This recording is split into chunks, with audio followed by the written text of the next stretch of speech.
গাড়ি jump ramp বানানো হয়, এখানেও আমরা করি র্যাম্প।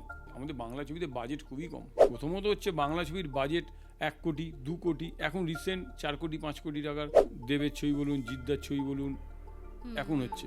আগে 50 লাখ টাকা, 1 কোটি টাকা, 1.5 কোটি টাকার ছবি। আর এখন যদি কোনো ছবি 5 কোটি টাকার যদি ছবিও করে, তার রিটার্ন সেরকমভাবে পাওয়া যাচ্ছে না, কেউ রিস্কও নিচ্ছে না।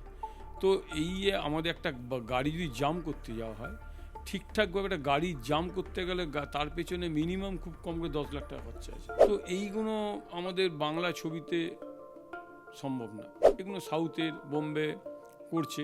বাংলা ছবি যেরমই বলুন, এগুলো আমাদের র্যাম্প বানানো হয়, র্যাম্পের মধ্যে দিয়ে গাড়ি একটা পিক আপ বেঁধে দেওয়া হয়, তার মধ্যে দিয়ে আসা হয়। তো এইটাও খুব রিস্ক, গাড়ি পাল্টি যখন খায়, কারণ গাড়ির তো ওপরটা তো খুবই নরম, তো ব্যান্ড খেয়ে গেলে পুরো রোলিং হলে পুরো চেপটে যাবে ওপর পোর্শনটা। আমাদের টেকনিক্যালি সেরকমভাবে করা হয় ভেতরটা, লোহা জাতীয় পাইপ জাতীয় জিনিস দিয়ে বানিয়ে ওটাকে বডিটাতে না খায়, ভাঁজ খায়।